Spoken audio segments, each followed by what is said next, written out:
Today is the day. Our friends Univore have released their new album. It's called Sympathetic Vibrations. We talked about it before in the future tense, but now it exists. With so much fake news floating around these days, you probably wouldn't believe Pitchfork called Univore's new album Sympathetic Vibrations, and I quote, "the soundtrack of your spiritual awakening," and "the only thing of significance to happen in human society in the year 2020. You'd be right not to believe that quote, since Pitchfork never printed it.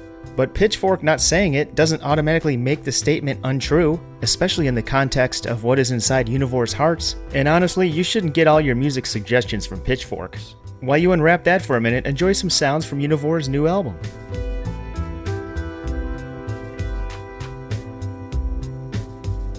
This one is the instrumentation, just the instrumentation, from the track Saltworks, number 8 on the album. A lot of their songs have lyrics, too.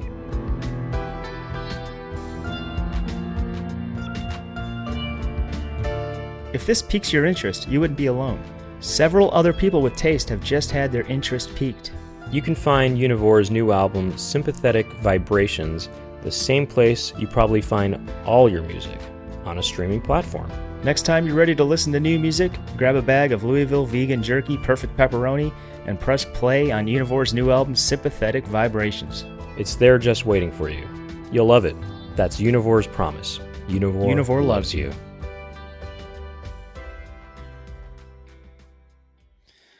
Welcome to the Poundcast, Brent. Yeah, welcome, Doug. Okay. We have a great episode with Steve Hernandez today. Yeah, and, interesting guy. You know, a lot of has led a lot of interesting lifestyles. Yeah, he's a very interesting guy, very hilarious. He does a lot of cool podcasts that I'm a fan of. And we have a great chat with him, and I think you're going to like it a lot. And But first, we got to talk to you about something real quick. LouisvilleVeganFoods.com is our sponsor. As you know, LouisvilleVeganFoods.com supplies you with Louisville vegan jerky, toppings, and other treats, other great snacks that are handbagged in the USA. And they are a proud sponsor of the Poundcast. So if you want to support us and you want to get 20% off of your entire order, just go to LouisvilleVeganFoods.com.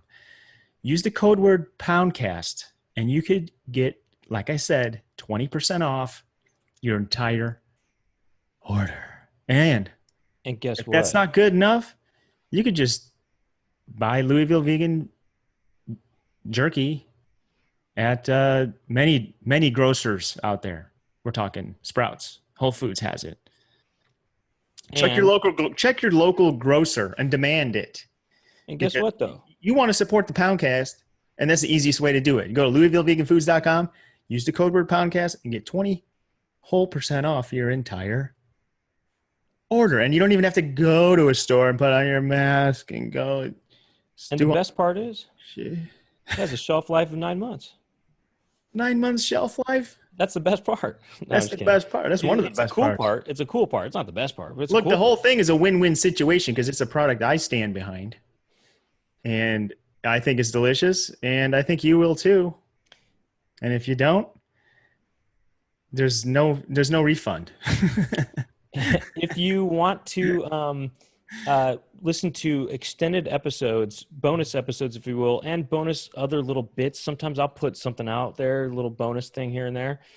You go to patreon.com/poundcast, and there's bonus stuff there, and it's the entry level. Each podcast we do an extended version, and you can only hear it by subscribing to our Patreon page. And Brent and I don't know about you, Brent, but I make my living doing podcasts these days. So this isn't like I'm trying to get to that point. Yeah.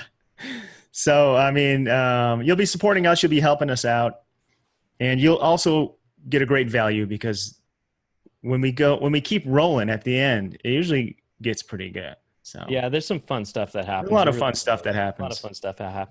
You can also check out video at youtube.com/thepoundcast.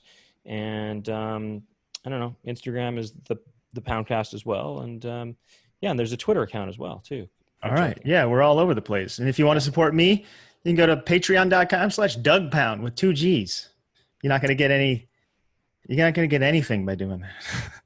No, I release unreleased music on there and unreleased videos and sneak peeks and previews. But you know what? Let's get on with the show. Get on with the show. But before we get on, we're going to play a remix of our theme song, as we usually do. And this one is by Univore, who you heard another sponsor of our show, who you heard at the beginning. So yeah, let's roll the remix and let's get on with the Poundcast. Roll the clip.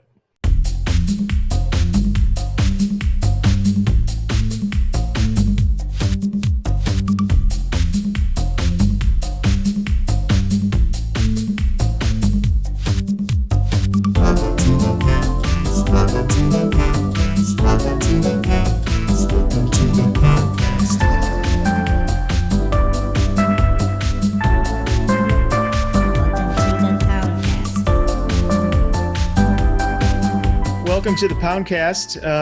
Today we have Steve Hernandez on the show. And Steve, first of all, I love that you have a mic and you're a professional podcaster, so you get it. I've got the mic on. I've got the headphones. We're ready to go, fellas. We don't even have headphones. Yeah, I used to wear headphones, but... I used to wear headphones too, but then I took them off. I got crazy. Steve... The truth is, I don't know much about you at all. All I know is you're really funny on the Male Gaze podcast, which I listen to with one of our recent guests, Zed Cutzinger.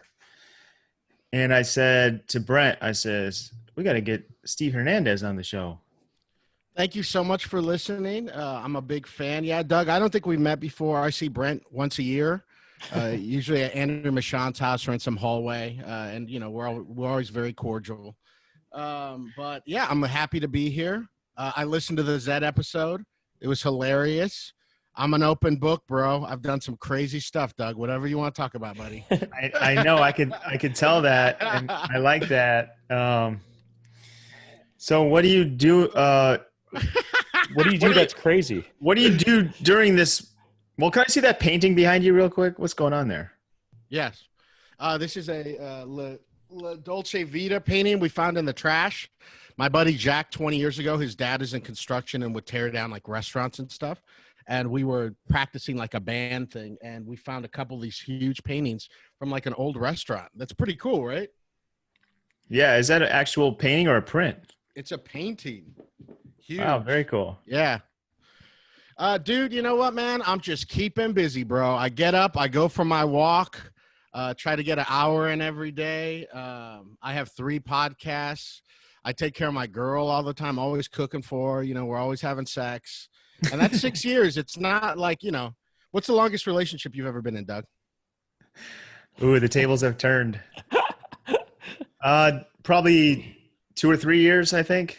All right, so you know nothing about 6. You don't know what the fucking. I don't know. I know nothing about 6, man. To be honest, it's like there's so many much more ways where it's more enjoyable, but this is my ride or die right here. My girl, she's 32 in her sexual prime. I'm 42. I've seen it all. I've done it all. You know what I mean? But she needs me to fucking bring the heat. So I like just strap in 2 or 3 times a week, and that's a lot for my age. I'm morbidly obese also. So you don't know that, but I bring the heat. Doug got serious when I said morbidly obese. Well, I think in his mind he was thinking, no. Yeah, I know. It's so funny doing these Zoom shows too. I have jokes about it, but I'm like really I've got a great looking face. And I think when you look at my face too, you're like, damn, this fool, there's no way this fool is morbidly obese. Did you know that's a scientific thing, morbidly obese? I heard that recently because they were saying that Trump might be morbidly obese, and because it's like a technical number. It's like just a number somewhere on the scale. It's 100 pounds. Yeah, I'm 100 pounds overweight. Really? Yeah. I mean, I look good. I've made it work for myself. I mean, look, you look good. You got a girl you've been with for 6 years. Are you married? No, but we're gonna get married, I think, by the end of the year. This is exclusive for the Poundcast. Wow. Yeah. By the end of the year, are you gonna have a wedding? Well, my plan is that's kind of why I want to do it before Do the it end of the now year. so you don't have to do the Yes, wedding. Oh, that's a yeah. good move. Because Ah, my girls folks have money too, and like in the past they've joked about it, but they're like, "No, we want to drop like a lot of money on this fucking wedding." And I've been married before. My wedding anniversary is yesterday. You know, she's dating my boss now. God bless her. Wait, you know the wedding anniversary of Of your my first? of my old one, yeah. You still celebrate that anniversary? This is one of the first years because I got divorced like 7 years ago that I completely forgot. But I told my girl I'm from Covina, West Covina, so I'm from LA. I've got so many friends. The LA comedy community too. If we wanted to have a wedding, it would be like so big and stupid. But within the pandemic, this is one of the only times where you can get married. It could be very romantic and have just the smallest amount of numbers, and it's fine. It's socially acceptable. or you could not Yeah. have one at all and get married, which is kind of cool. I mean, you can get married and not have a wedding. Well, yeah, the plan would be we would have our immediate families.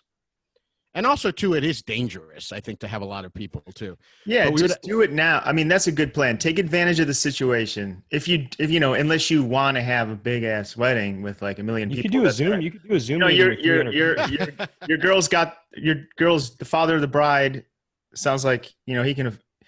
Maybe he pays for the amount of a wedding, like an ultimate wedding, but then like you say you get the budget from the dad, and then you just do like a little teeny one and keep the change. Well, it's kind of like a gig where they give you a budget for travel and hotel, and you do with it what you will. So if you save and you get a cheaper hotel, you get to keep the rest. well, that's what I told them. Even we have like a family Zoom thing, like with them maybe once a month. And I told them, I was like, hey, Jim, if you guys want to give us 40 grand for a house, I'll take the 40 G's for the house. But we don't have to do the big thing.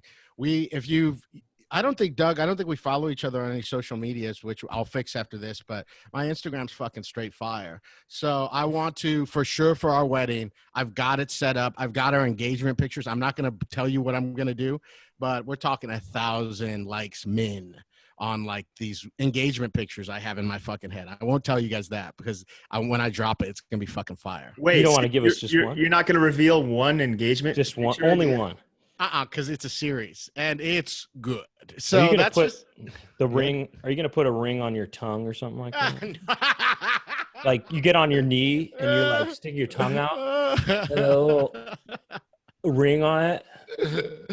No, but I've got a plan. I mean, her and I talk about it. So, the ring stuff is already taken care of. I'm just going to do it. It's going to be fun. I didn't want to get married for so long because I've been married. I'm non-monogamous. I don't believe in it, a lot of the stuff, but we've been together for so long and I just love her so fucking hard. And we're like such a good comedy team. She helps me with all my jokes and shit that I'm like, this woman deserves to get half my stuff. How did you meet each other? Comedy. Just she's a stand-up too. Yeah. Okay. And you guys just met at a show? We just met at a show. She's really she's traditionally hot, which I don't like. I like a nice kind of like office looking girl. Like she shops at Kohl's. She might manage at Kohl's. Like she works backstage with like a headphone thing. That's what I usually like and still do like Lena Dunham. Like I like that shit. That shit gets me like right in the forearm. That's like, oh, but my girl's traditionally hot. And that kind of, I was like, whatever. And so I hit on her once after, what was that show called? Not Holy Fuck. What was the one after Holy Fuck? Sleepaway Camp. Sleepaway Yeah, Camp. Yeah. We went to that bar down the street that I love that closed down. And everybody would go afterwards to that bar. I forget the name of the bar. That one on the corner, that like Mexican kind of place? No, not on the same street, like a couple streets away. Matt, I forget Matt. I know what you're talking about. It had the old style. It was like the Third Street Bar or something. Yeah, with the old style thing and everything. Yeah. So we went there. Everybody would go there after sleepaway camp, and I'd seen her around. She looks like an actress, so I didn't want to I don't want to be with a comedian that's an actress. So I didn't think anything of it. But one time nobody went, and it was just her and I, and we got a drink and we kept talking. And I'm pretty good at like feeling if somebody's vibing on me. I was like, I think this girl's vibing on me. And so I told her, hey, you should come home with me. I walked her to her car and she was like, oh, I can't. Yeah, I've got to work early. I was like, all right. And so about 9 months later, she was on the Chatterbox, and we hooked up then. And I saw her write a. For people who don't know, who Chatterbox is Steve's show, long-running show in Covina. Yes. That he runs. Best bar show in LA that's not in LA. But we've been doing that over 10 years. And yeah, I saw Julia do comedy too. And she had this great bit. I still remember the bit. Such a good bit. And I was like, oh, this chick's a comic. She's really funny. And I booked her on the show. And it's so funny because in these Me Too times, I'm like, yeah, I booked her on my show. And then we fucked after. but it worked out. We're going to get married. So wait, after that night at sleepaway camp, you shot your shot. You just said, you want to come home with me? Yeah, I mean, we're having a good time. Like, we talked for like 2 hours, and we were both, a little buzzed or whatever. And I said, hey, you should come home with me. I mean, I'm really good. I don't know how you guys are about it, but I've got a pretty good accuracy if someone's attracted to me. I'm a bartender too. So I just know when it feels like that's okay. I go in with the assumption that no one's attracted to me, but you feel a little shift. And I just said, hey, you should come home with me, just like that. And she was like, oh, I got to work early. And I was like, okay. Wait, so I believed her kind of. I didn't know her that well, but I was also like, yeah. Oh, I was just gonna say it was funny that after that, you wait. It was like 6 months later or 9 months. 9. You didn't like say, can I at least get your number, or like try to move it forward. You're just like, after the no one night stand, it was like, well, whatever. Well, that wasn't going to be like a one night stand. I just didn't. Oh yeah. I had just gotten my divorce then too. Yeah. I didn't mean to assume it was going to be a one. Oh, no. I just mean no. the first night you met, you know what I mean? Like yeah. No, that's okay. But I was like 3 months out. I have to move him out of my wife's place too. So I was in no position. That first year in a divorce is so terrible. I wouldn't wish it on anybody. I remember I was having sex once, cause I was just going through LA, man. I was just drilling through the town, man, just taking them down left and right. I remember one time, like, I was having sex with a woman and she was on top, and then she looked at me and she was like, where are you right now? Like that, and I was like, oh, I'm right here. But I think her asking me that, it just broke something in me. I started weeping mid-coitus, and I just got a shirt, and she like got off of me, and I just covered my face on the shirt and just like was weeping the whole time. For that year, I was a fucking mess, a broken mess. How long were you married for? We were together 7 years, married for 5. So why did the marriage not work out? I started doing stand-up comedy after we got married. So really? How does that affect a relationship? My ex is like a very like private, conservative person. Not really conservative, but not like her she wears politics. The headset. Yeah, she was that kind of. She was in HR, and she wasn't like, she's not an artist type at all or anything. And I started doing a year or two after we were married, and it's one thing if you have this crazy like fat Mexican boyfriend who's like at a party, sometimes he'll tell like a crazy story. But then she just saw that I was like selling out to this thing, and you go to shows and you see him telling that story with a microphone and shit. Or like we would be out. I remember one time I did some show at the Hollywood Hotel, and Alan Strickland Williams and Eric Dodorian were like drunk in the gutter, like foot racing. And my wife was there, and she was just like, who are these fucking losers? She was just like a normal person, and we were losers. She was correct. But it's also like, yeah, I think she started to try to be like, but my husband's not like that.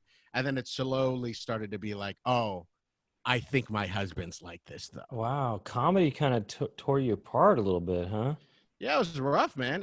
Yeah, we like did marriage counseling for a year, but, ultimately we knew that if her best life, she wanted to get a condo. She had these dreams of getting a condo and then a house.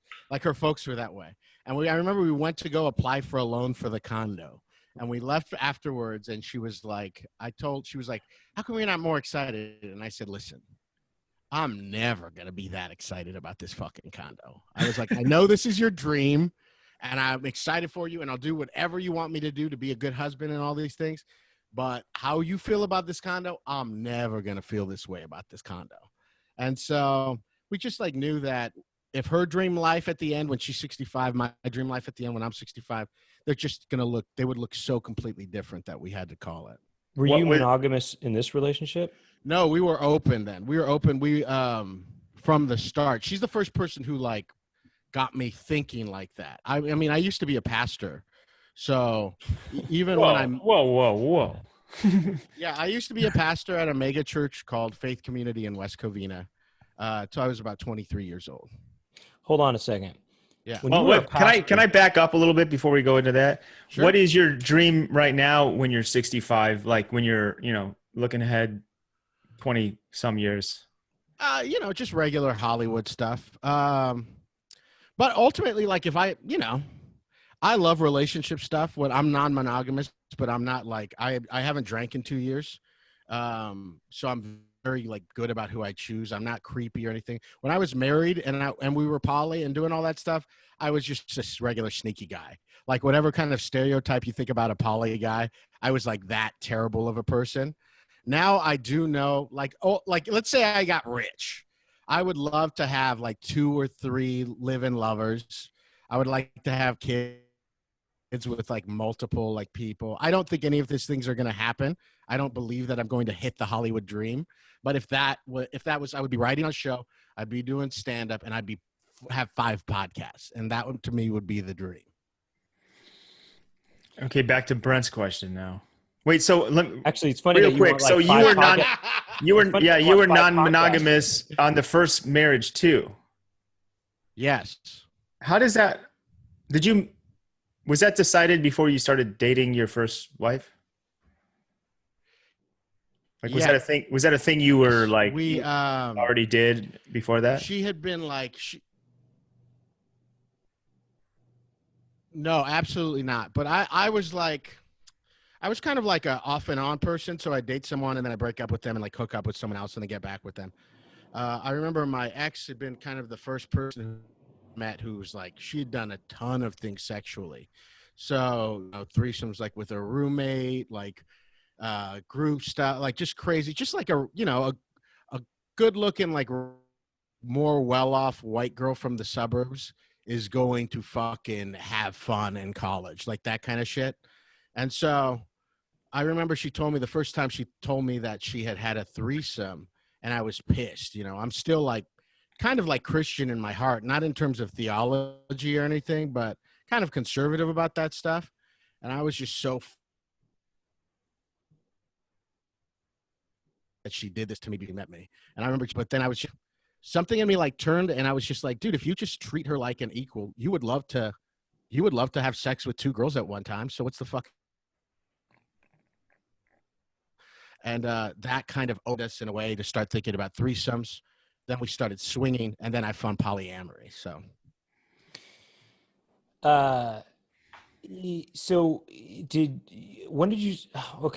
when you were a pastor, did you not have a beard? And did you only have a mustache? You guys are kind of, you guys are kind of like really choppy on my end, and I'm recording it. So I've been getting a lot of, it's been it's been freezing a lot for Steve, actually, for me, but not Doug. But I guess I've been freezing too, Doug, you say? Well, I can't tell if you're freezing because you're so stoic. You're just like, so, I mean, Steve is like moving around and laughing, and you're sort of like, well, I've been freezing. Not my screen hasn't been freezing. I have been freezing. Okay, when he freezes, move around, so we all know that we're like. I was mesmerized by Steve's stories, so I'm just kind of just. I know. Well, me too. All right, I think it's fine now. It looks like it's okay now. I'm going to try to move around while you're doing your story. I'm going to do like this. Oh. Okay. You know what I mean? Like, oh, really? Polyamory? Okay. So did you have a mustache or nothing? And what was going on up here too? I had nothing. I had hair. I had nothing. No facial glasses hair at all. And khakis? No. I mean, I had a hip hop Christian rap group too. So I was like a pretty hip youth pastor. Oh, so you wore baggy pants? Yeah, I wore baggy pants, and I punk rock, like hip hop kind of thing. Did you, as a pastor, did you sag? Uh, I don't think so. No, I didn't sag. Just baggy pants. I'm old enough where I remember. I think you guys, you're not as old as me, but I think you remember when baggy pants became a thing where it was acceptable, right? No, I remember for me it was 8th grade where. No, I think we're older than you think, actually. But yeah, I know what's up with baggy pants, you know. And Doug, Yeah, but I remember because I never sagged. I don't do sag. I do bag. I never did. I Baggy never pants. sagged either. I don't. I never did baggy pants. I never did baggy pants. Dude, in college, that was like I was a skater, as I still am, but that was the era where like baggy pants got like crazy baggy, and the skateboarding wheels got tiny. Like the wheels got small and the pants got big. And I used to go to the thrift store and get like 40 size waist and just chop it off at the bottom, and I'd look like a clown. I mean, I can't believe I thought that looked good. I never did such a thing. I didn't do that for too long, but there was a time and I was like, I would get some corduroy pants, cut them off, and they'd be like size. It would just look like I'm wearing like a bed sheet or something. But anyway, so yeah. So how did you get in? How did you become a pastor? I just grew up in that church, and the church kept growing as I got older. They started an internship program when I graduated high school. And so I joined the internship program. Then the junior high pastor left. Then a year later, the high school pastor left. Then a year after that, the student ministries director, over all those people. When I left, the church had about 13,000 people in it. So my high school class had 300, 400 people. My college class had like a couple hundred people.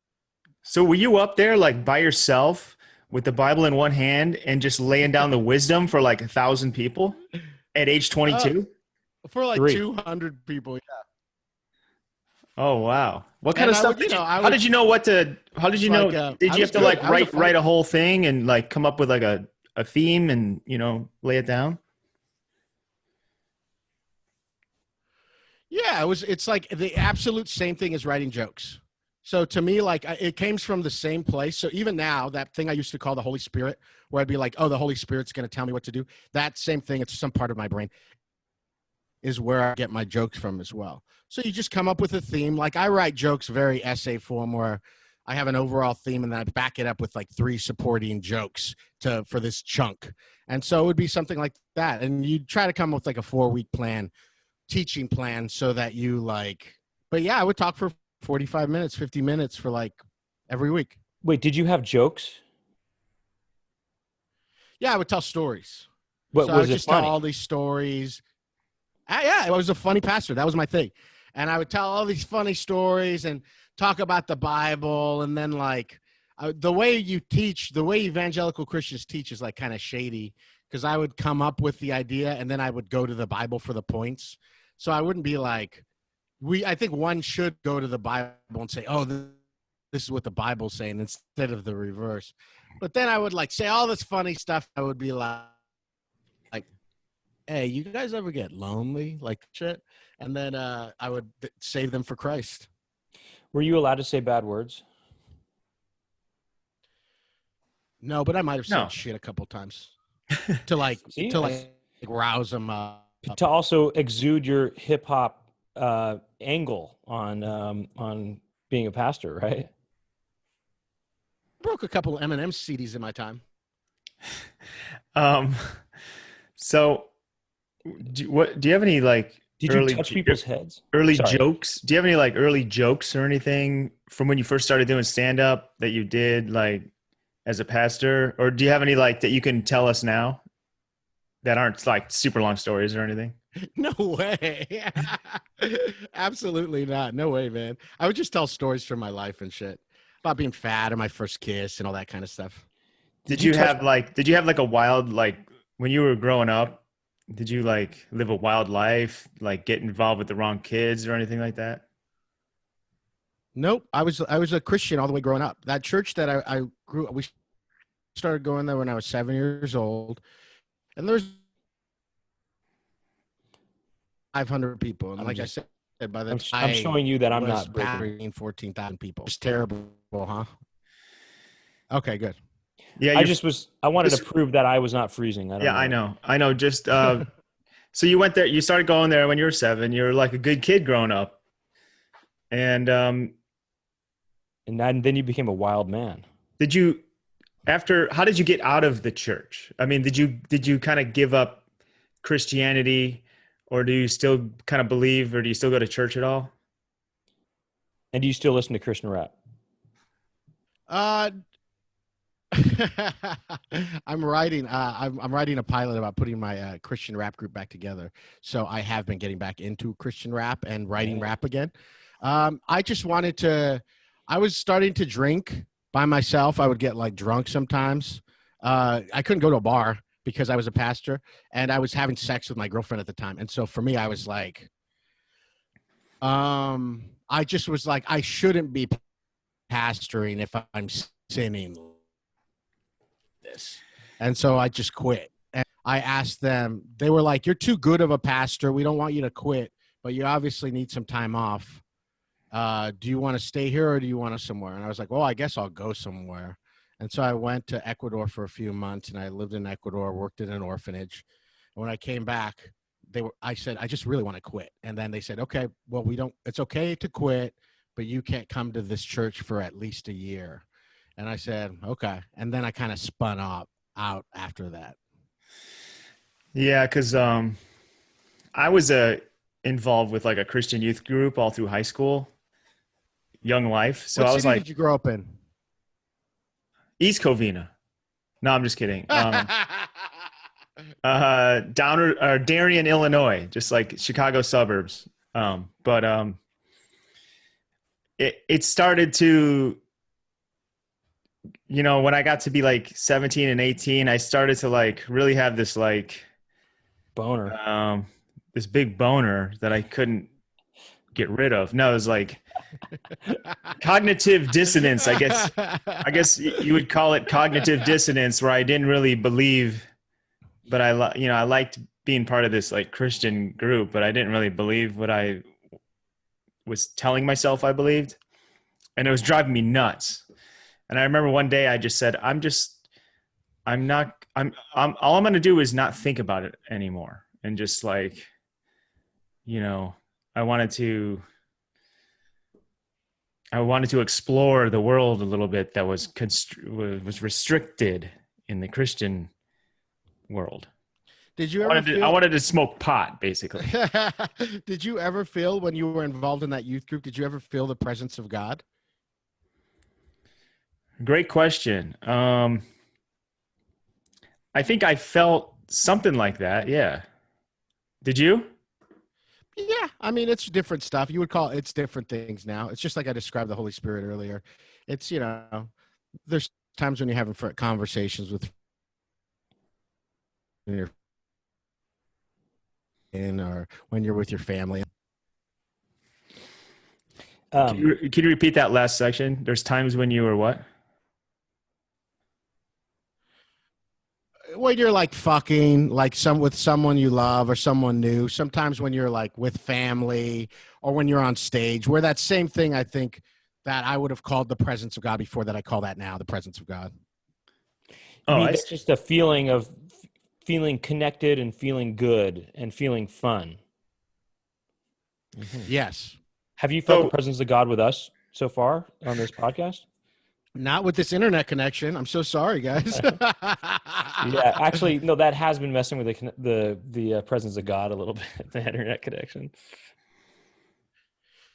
Yeah, but sometimes when I'm podcasting, sometimes when you get cooking, just like comedy stuff, once you get cooking, you're like, that's dope. Like I've been sad a lot of times of the pandemic because we can't leave the house or anything like that. I can't bartend. We can't do that. One week when the fires were happening and you couldn't even leave the fucking house, I was so sad that week. And I remember doing a podcast, The Male Gaze, and we guested, Kenny DeForest was on it. And it was such a fucking fire podcast. I remember getting off and being like, yeah, like, damn. Like I was fucking on fire. I was loving that shit. That's a way to describe stuff. If you're really excited about stuff and feeling a connection with people, you could say, "Ooh, this is God right here," and you don't have to be Yeah, I religious to say that. that. It's Oh, dude, that was a great. Yeah, I say that. That I'm not gonna podcast was God. instead of fire, it's like above fire. You Yeah. got fire, you got dope, you got fire, then you got God. You know? Yeah. I Actually, like, you got dope, you got fire, you got magic, and then you got God. People say magic. Oh, that podcast was magic, but You got dope, you got lit, you got fire, you got magic, and you got God. no, it's like this. You got dope, you got tight. Now you got tight, cool, you got cool, tight, you got tight, you got dope. yeah, you got pretty cool, really cool, tight, dope, fire, magic, God. Super tight. Oh, super tight's in there somewhere. There's got to be some other shit in there, like fleek or something. Oh yeah. That's right. Yeah. Wait, if you're gonna go down, if you're gonna go down that list, what's down that list? Well, I got one. It's like like I is like. It's like okay. It was. It's okay. like all right, like all right. It's like whatever. Yeah, like oh, you see that? Did you see that guy do stand up? Yeah, he was all right. Like I laughed once or something, and then like this. that. Got, what's below that? You got mild sauce. Also, don't forget this, that somewhere probably like second, maybe it's like this. You've got fire, magic, God, and then you have stank. Going back to the other episode, Yeah, stank. But Steve, are you in West Covina now? No, we live off of Normandy and Melrose. Okay. Because it's kind of funny because like sometimes Brent will say something funny and then like the delay is like as if you're talking to someone like on CNN when they're like on the moon. That's what it something. seems like. There's a delay actually where your response to questions has been delayed too. So Doug will say a question and then you go, yeah, we did this thing, blah, blah, blah, yeah. The internet thing is really rough. It's fine. I do most of my. It's fine. Yeah, I do most podcasts at night and on the weekend because the daytime, I don't know, the internet, it's just people are fucking gobbling that shit up, fool. They got their headsets on just like your ex-wife, your ex-wife is, look, she took half the internet, like she got half the internet in the divorce, She got it all. I just left. Is that true? Do you think there's more internet being gobbled up during the day? Absolutely. Everyone's working from home and shit. Oh, maybe we should do ours more at night then, Brent. But we'll talk about that later. I want to know about this. I don't want to know about the polyamory thing. Like, how do you make that work? Like, I mean, okay. Doug is trying to make that work for himself. Man. No, I'm trying to like make it work with like one person just to start with. But well, you start by getting. How do you go out? How do you go out? How do you find someone? Are you on an app or something, or are you like just you living your life and you're just like at the store and you're like, hey, me and my wife want to like get freaky? No, I don't like my girlfriend. It doesn't want to.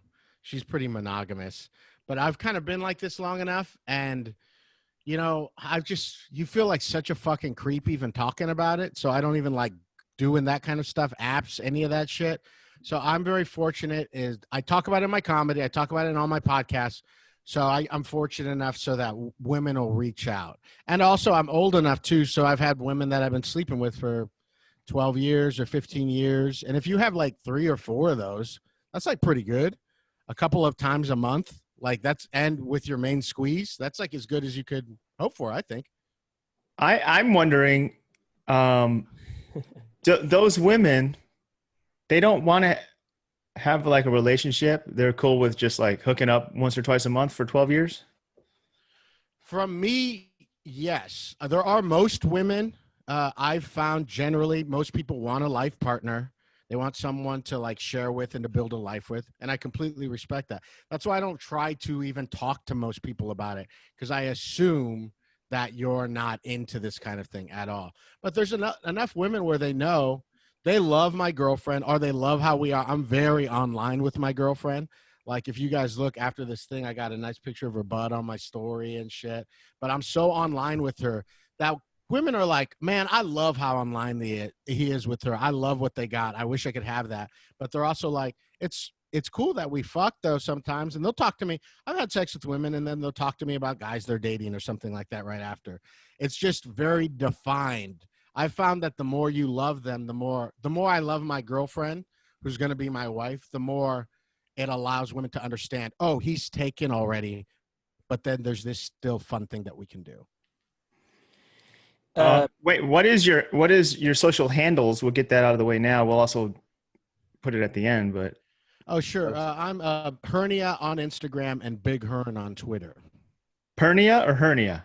Hernia, like like when something goes wrong with your like the abdomen. rip. Yeah, like the rip. Like the rip. It's true.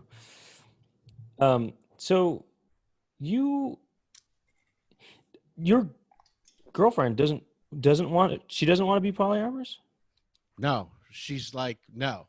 So the way you do it too is like, I just had someone I was dating for like 10 months. I would see them a couple times a month in the I'd say maybe once a month. There's a few months we didn't talk to her a lot. And tonight she'd be like, okay. And then sometimes you could tell like it like bothered her. And so I'd still go because this is the setup that I want. This is how I want to live my life. And she's always known that. And then I come back and we like got to talk for like an hour and a half about it. So if you're open, like I like talking, I like communicating. I really like relationships, like as like almost a hobby. I love getting emotional and getting into this shit. You like to cry? If I could cry, I mean, I cry sometimes. Don't get me wrong, like a movie, like a regular guy, I would say. But I don't. But so if you like talking that much about your relationship and a person and their heart and shit, which I do, then this is the thing for you.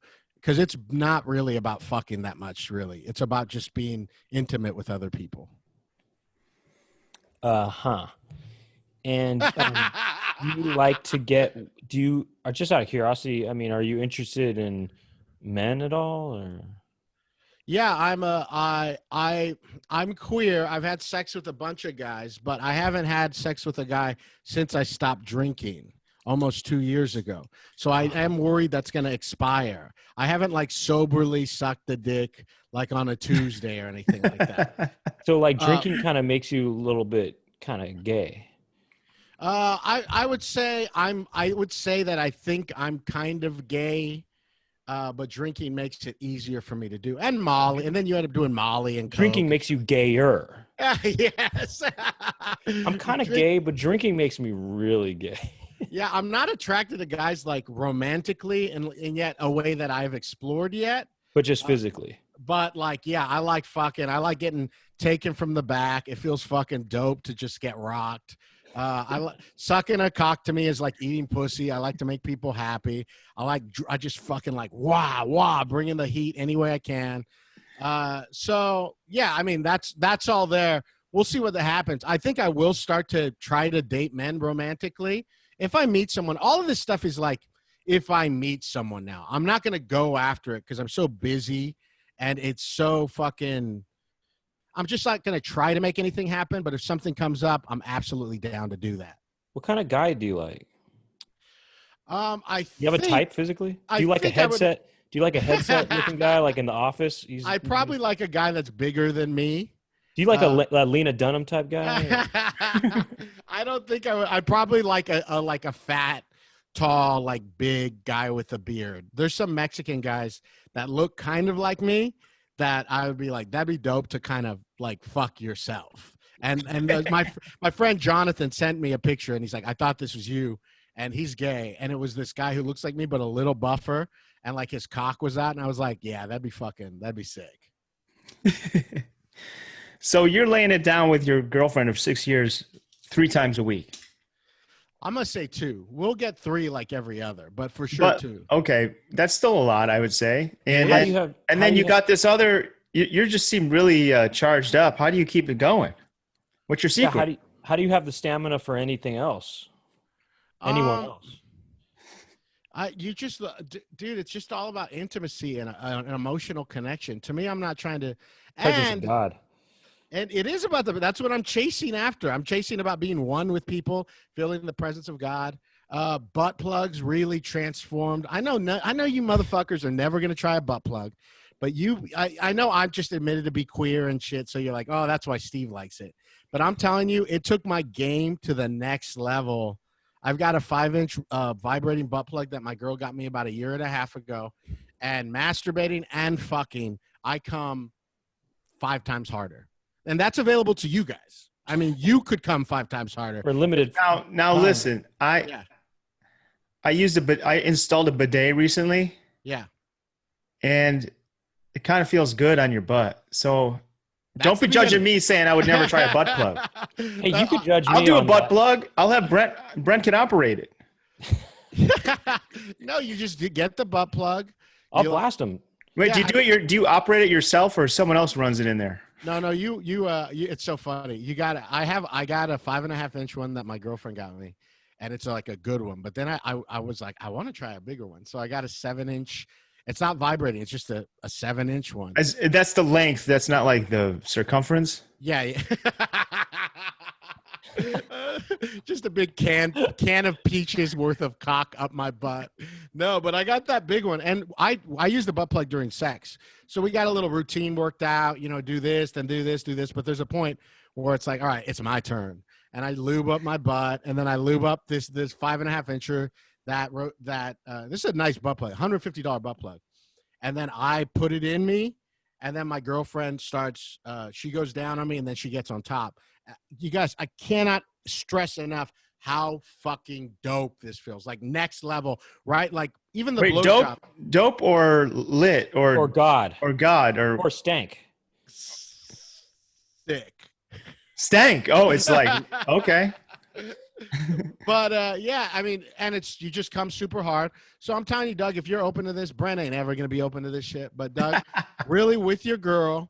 And you feel vulnerable. Oh, yeah, when I got that big one, though, the first time I got it, we were going to try doing it with my girl for the first time during sex. And I told her, nah, let me, like, work this shit alone first because I don't know what this is going to feel like. And I don't know how bad it's going to hurt. Does it make you have to go poo-poo? No, but, I mean, you know, you get a little stuff on it sometimes. No, yeah, the poo comes out? There's a little bit on. Are you freaky? Are you freaky? Are you into the poo stuff a little bit? No. Are you freaky? You gotta let him answer a question, Brent, because he was about to answer, and then. No, it's okay, and it's probably the internet connection too. If we were just jamming right now around a campfire, I can't even imagine how much we'd be fucking cooking, talking about this shit. Oh, dude, it would be going off, dude. It would be God level. Now. It's $150 for that butt plug. Why is it so much? What's it made of? It's just good quality stuff. So is it dishwasher safe? I clean it with like a regular hand soap afterwards. I leave it by the sink, you know. I'm just kidding. That's gross. I have a question, actually. Yes. Does it smell after you clean it even? No. Come on. It doesn't. Okay. Why would it smell? It's like it's $150. It's probably made out of like super high tech silicone. I can't imagine that the poo smell doesn't, or like a butt smell doesn't stay on it even after you clean it or something. It's not like if you think about the amount of time it's in my butt, it's like not that long. You know what I mean? What are you talking about? 15 minutes tops, something like that. That's a long time. Yeah, I'm not walking around with the fucking thing inside of me. Although that'd be sick. I would if I could. Now, how big around is it? It's like a nice thick dick. So it's like that. It's like something like this. So it's like this. It's like that. Like, okay. Wait, it's so like it's like this. It's like that then. Nice, like nice this? thick. So it's like really. Oh, it's really thick. It's like this. Like that. You know, it's like really thick. You think, right? So like it. It's like you can't. It's like really thick. It's Yeah. it's like really thick. It's like Hey, really thick. I'm right? glad you guys brought up Zed's dick on that episode because Honor, you know, we have the movie podcast together, and Honor will send me pictures of his dick sometimes. She'll just text me pictures of his dick. Hey, Now the shape of is it like shaped like kind of like Oh. that? You know, like kind of like an egg, like Julia. it's tapered. Acorn? Bring me my 5.5 incher. I want to show these guys. This episode is what you call after dark in a sense. We started after dark. Started after dark. We're gonna have to go in the morning. But yeah, I just want to encourage all you guys out there. Do you have it? She's got it. Okay, yeah, that's the shape I thought it was going to be. Looks like a microphone. It looks like another microphone. In fact, like a podcast. It's like another podcast situation. This is a 11 Pro. So, but if you think about it, it's only just about this top part gets inside of me. So that's a nice little 5-incher dick. So I get it when girls like, you got to have at least 5 inches, I think, but you don't need much more than that. Do you feel in the presence of God when that's inside of you? When I come, sometimes I feel I it's funny. I have bits about this and shit, but I'm just telling people, you come so fucking hard. Even when you're masturbating, it sometimes you feel dirty masturbating. You're like, oh, I just got to get this out. But when you use this kind of thing, it becomes like me time. It's different than regular masturbating. It's like you lay a towel down and you're like, this is me time. You work yourself up to it. You put it in and you come so hard. It feels so good. It feels right. Now, how do Brent and I find a girlfriend, and how do we find the ultimate girlfriend that's right for us? Doug, don't you have a girlfriend now? No. Oh, okay. I'm his girlfriend, basically. Brent's my boyfriend, but he's my boyfriend. We're each other's boyfriend in a sense. I don't know. I know both of you guys. You guys both have no problem getting girls. I'm probably staying with them. It might be an issue, but that's a communication thing. Maybe going to therapy. Have you gone to therapy, Doug? No. Yeah, you got to go to therapy. Brent, have you ever gone to therapy? Hell nah. Yeah, you guys. You guys got to go to therapy, man. Well, look, I'm slowly making my life better. I think I might quit drinking altogether. I've ramped that way down in the last few months, maybe twice a month max, with not drinking to excess. Now, what made you? Before we get into this question, I recently saw like a clip of David Lynch. He was being asked by, I think it was that guy on PBS where they sit around that dark table. Charlie Rose might have asked him if he ever did therapy, and he said he did it once, but then he asked the therapist if therapy affects creativity, and they said yeah, it might. So then he never did it again because he didn't want anything to affect his creativity. And that's how you feel about it? Well, no, I just happened to see this the other day. The way I feel about it is, yeah, I should probably do it, but it's the kind of thing where I can't just go to a store. I don't know. There's something about it that makes me a little like, I don't know who. It's like it's this like unknown thing that I've never done, and no one in my family has ever done. So it's just like not something I'm familiar with, and it's also like, where do I go? How do I know? If it's like, if I knew who I was talking to ahead of time, I'd be more like into it. Like I would talk to that person, but I want to just like call some stranger and talk about stuff. Let me just clear the air. I've never been to therapy. So I'm telling you guys go, and I'm like, I've never been. I agree with everything you just said right now. I would go to therapy if I had kids.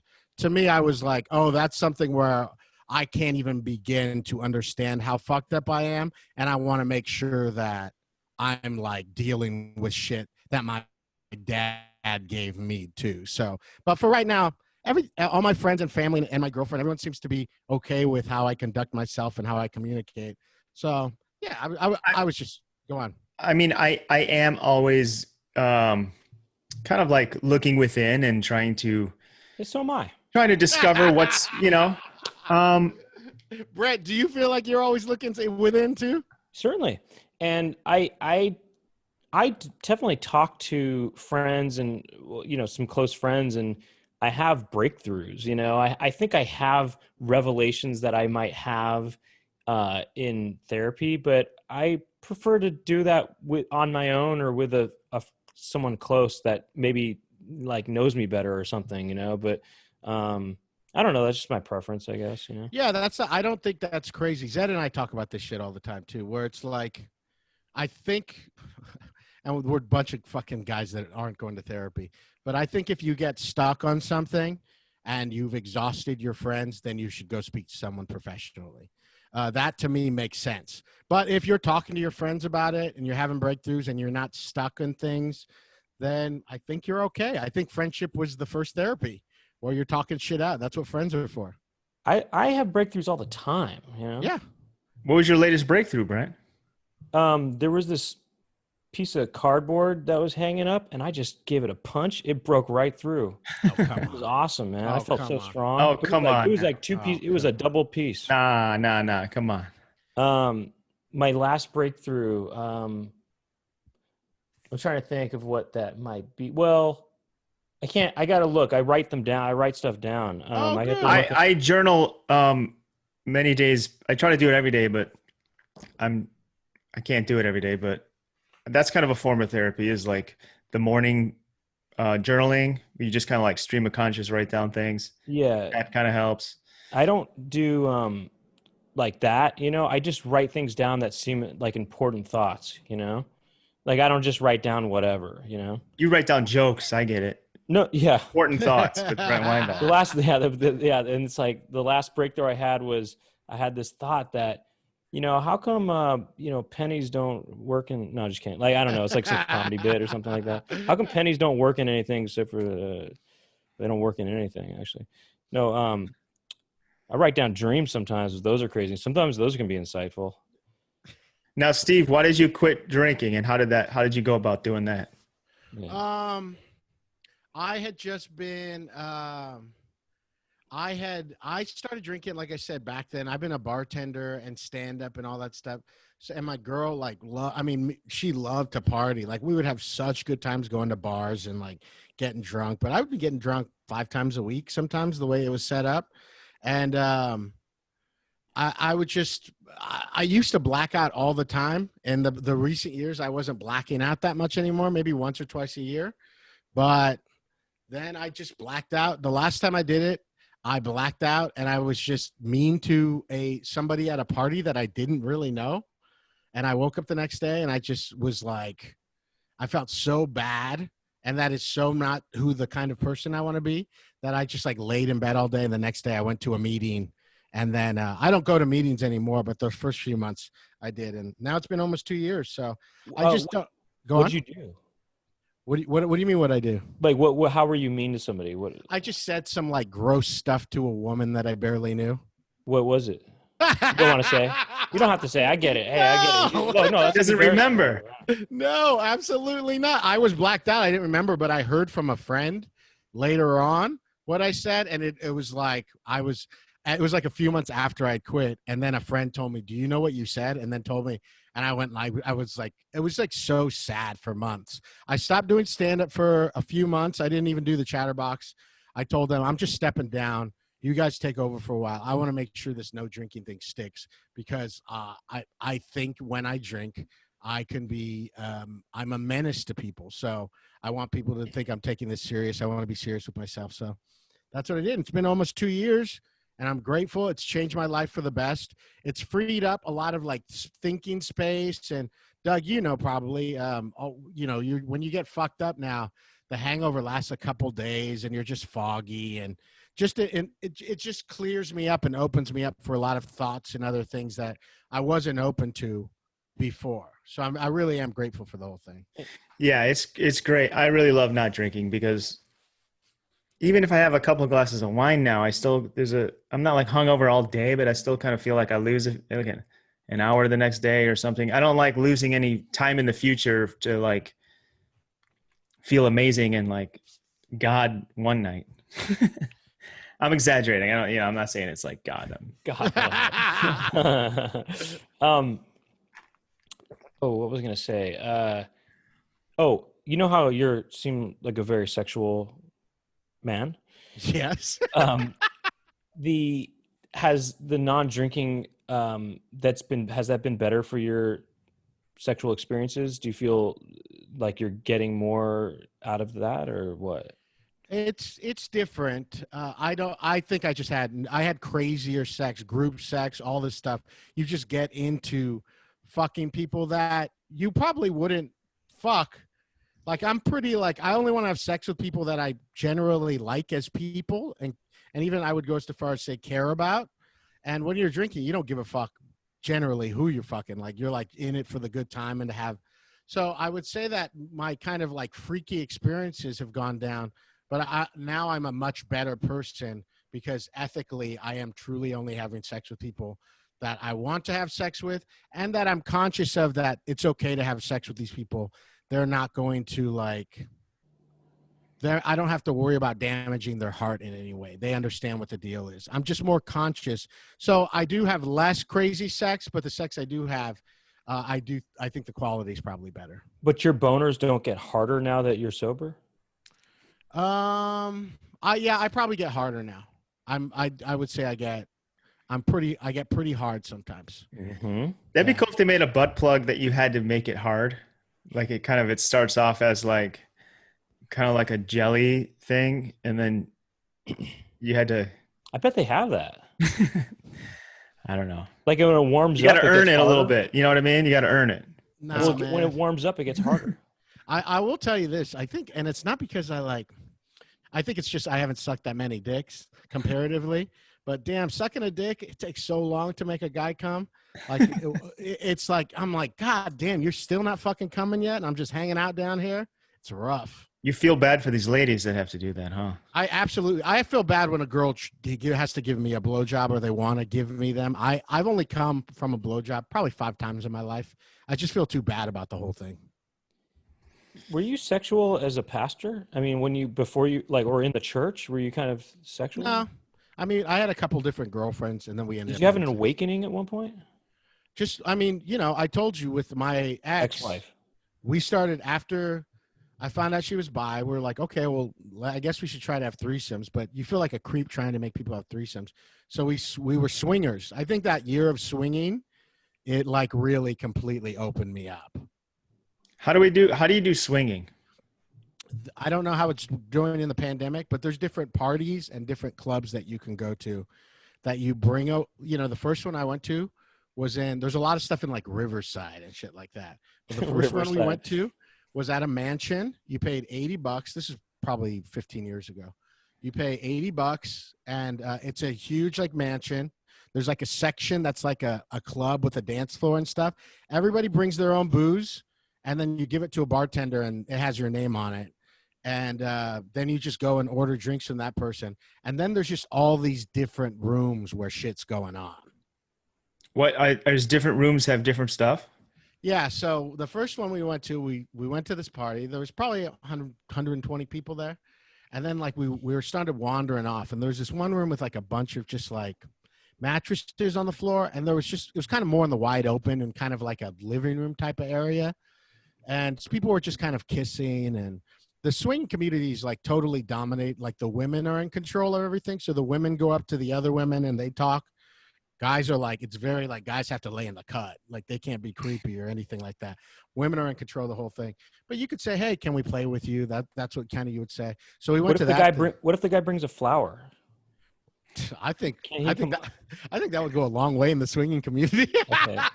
You're being all romantic. Yeah. Hey, I saw you over there with your man.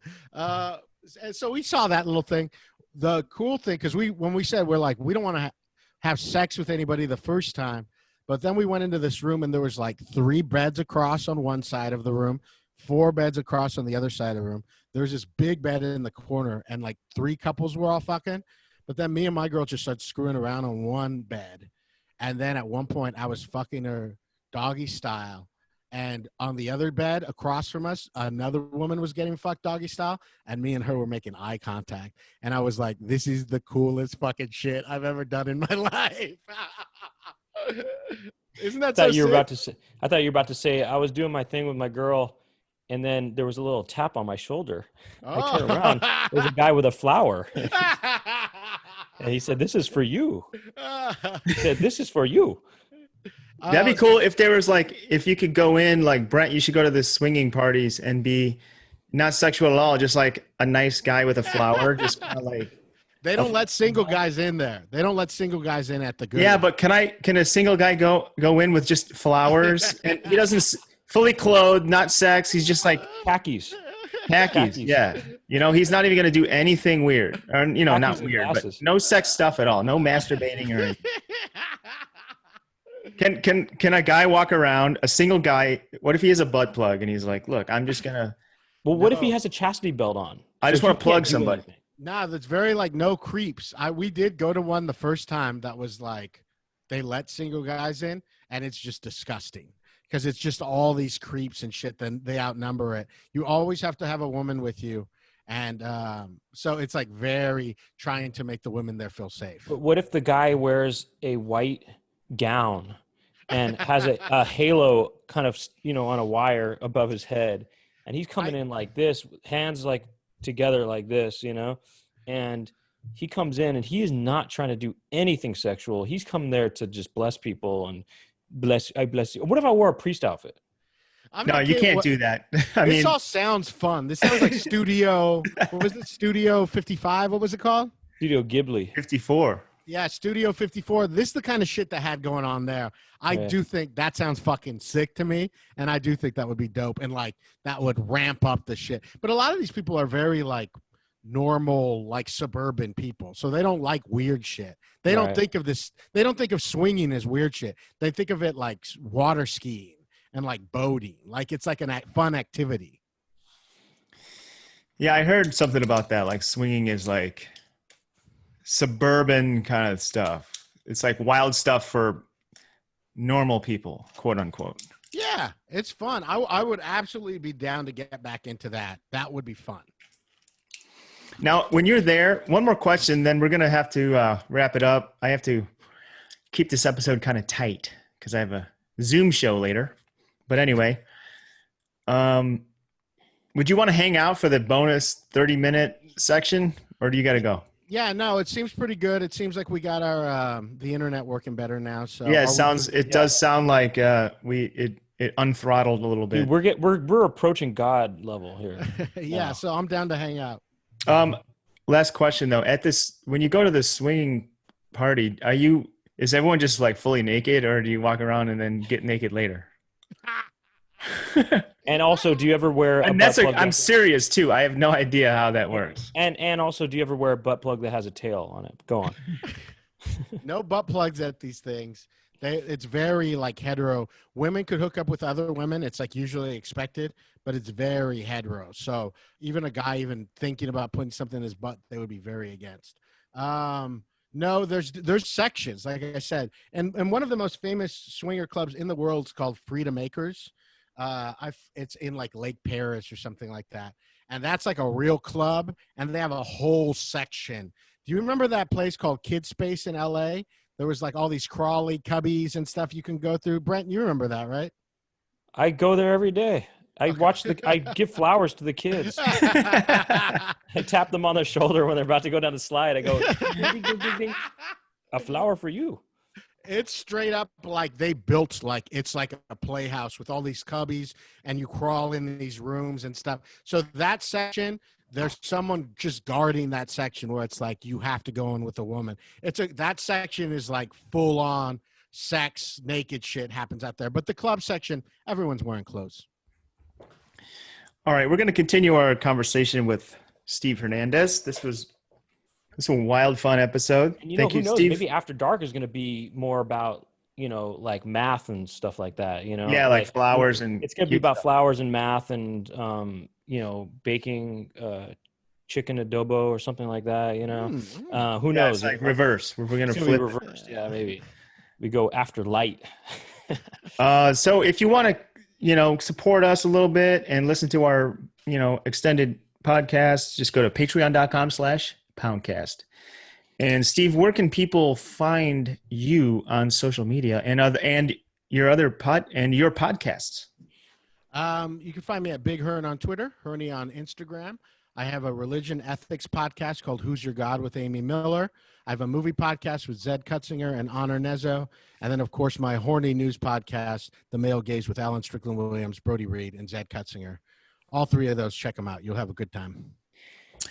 Big right. thank you to Chloe Bonilla, Jack Birch, who is L.Bircho on Instagram and L Bircho on YouTube, Nathan Pittman and Jackie Montana. And also thank you to Louisville Vegan Foods, and thank you to Univore, who this wasn't mentioned at the beginning of the show, but Univore, there's a special, they were willing to do an exclusive Poundcast Patreon download of their album. So if you subscribe to the patreon.com/ the Poundcast, or sorry, not the Poundcast, just Poundcast, you can get a download of their album for the second tier and up subscribers. So if you're interested in that, boom, get that. And we'll see you next week on The Poundcast. Peace.